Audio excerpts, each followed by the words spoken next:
Halo teman-teman semuanya, kami dari kelompok Sejarah Indonesia bersama saya Andre dan teman saya Fania. Pada kesempatan kali ini kami akan menjelaskan mengenai peta persebaran Islam di Indonesia. Selamat menyaksikan. Penyebaran agama Islam di Indonesia terjadi melalui berbagai macam cara, mulai dari perkawinan, pendidikan, kesenian, hingga politik. Sejarah masuknya ajaran Islam di Nusantara ditenggarai sudah terjadi sejak abad ke-7 Masehi. Sejak awal abad ke-7 Masehi, kaum pedagang asing sudah mulai mengunjungi beberapa pelabuhan di Nusantara, seperti Aceh, Parus, Palembang, Sunda Kelapa, hingga Gresik.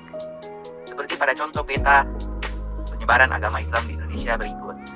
Di sini kita bisa melihat bahwa Islam awalnya berasal dari Sumatera, kemudian berkembang ke beberapa wilayah di Nusantara. Teori Gujarat. Teori yang dicetuskan oleh G.W.J. Druze yang kemudian dikembangkan oleh beberapa sejarawan meyakini bahwa Islam dibawa ke Nusantara oleh para pedagang dari Gujarat, India pada awal ke-13 Masehi. Teologi Islam Nusantara tahun 2009, karya Uka Chandra Sasmita. Corak batu nisan Sultan Malik As-Saleh memiliki kemiripan dengan corak batu nisan di Gujarat. Selain itu, hubungan dagang antara Nusantara dengan India telah lama terjalin.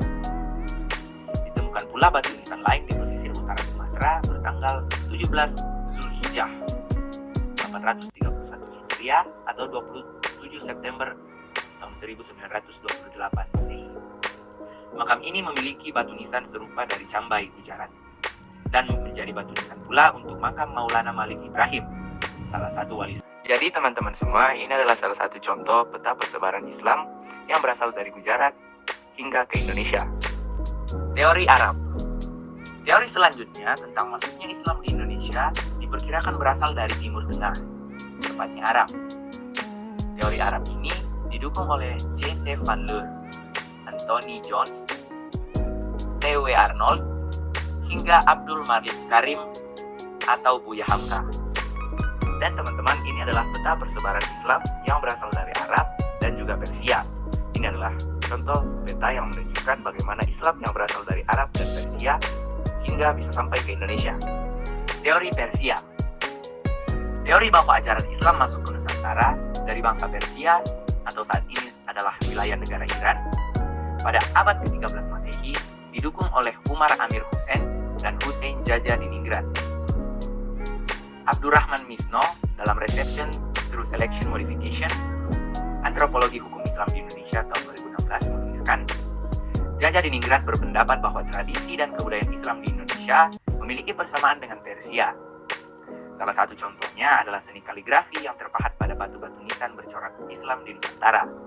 Ada pula budaya tabot di Bengkulu dan tabuik di Sumatera Barat yang serupa dengan ritual di Persia setiap tanggal 10 Muharram. Akan tetapi, ajaran Islam yang masuk dari Persia kemungkinan adalah Syiah. Kesamaan tradisi tersebut serupa dengan ritual Islam masuk ke Aceh Utara dan Malaka. Islam memang mulai masuk di pesisir Aceh Utara atau tepatnya di wilayah Kerajaan Samudra Pasai sejak abad ke-7 Masehi. Akan tetapi, pengaruhnya baru mulai dirasakan cukup besar setelah tahun 1285 setelah Samudra Pasai menjadi sebuah pusat perdagangan di wilayah semenanjung Asia Tenggara. Saat itu, Samudra Pasai bahkan telah menjadi sebuah kerajaan bercorak Islam.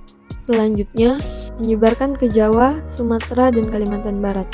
Dari Samudra Pasai dan Malaka, Islam kemudian menyebar ke beberapa wilayah lain di Nusantara seiring jalur pelayaran dan perdagangan masa silam.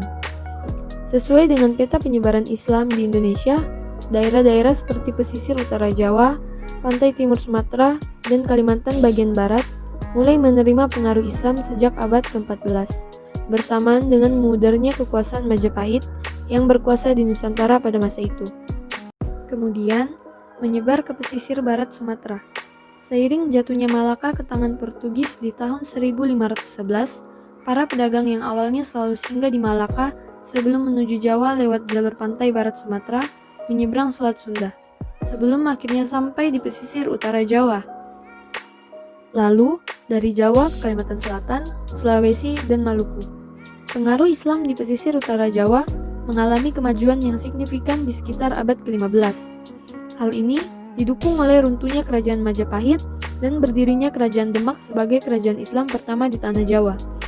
Demak menjadi pusat penyebaran agama Islam pada masa itu.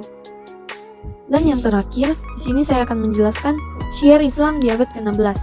Di abad ke-16, di Maluku, Sulawesi, dan Kalimantan, berdiri kerajaan-kerajaan bercorak Islam seperti Kesultanan Ternate Tidore, Kesultanan Guatalo, Kesultanan Makassar, dan Kesultanan Banjar. Kesultanan-kesultanan bercorak Islam tersebut juga membantu penyebaran Islam di Nusantara. Kesultanan Ternate Tidore menyebarkan Islam ke wilayah sekitar Maluku, Papua, dan Sulawesi Utara. Kesultanan Makassar dan Gorontalo menyebarkan Islam ke wilayah Nusa Tenggara dan Kalimantan Timur. Sementara Kesultanan Banjar menebar pengaruh Islam ke pedalaman Kalimantan. Sejak abad ke-16 ini, pengaruh Islam sudah menyebar secara merata ke seluruh wilayah Indonesia. Pengaruh ini berhasil mengubah agama dan kepercayaan nenek moyang kita yang awalnya memeluk Hindu-Buddha ke agama Islam. Sebelum kami menutup video ini, tujuan kami membuat video ini untuk menuntaskan sumatif sejarah Indonesia mengenai persebaran Islam di Indonesia. Selain itu, kami juga membuat video ini agar kita semua bisa melihat dari mana agama Islam itu berasal. Seperti yang kita ketahui bersama, bahwa Islam adalah agama mayoritas, dengan 86,7% penduduk di Indonesia memeluk agama Islam. Jadi, menarik bagi kami untuk melihat bagaimana cara Islam masuk dan menyebar ke Indonesia. Sekian penjelasan dari kami. Terima kasih, Tuhan Yesus memberkati.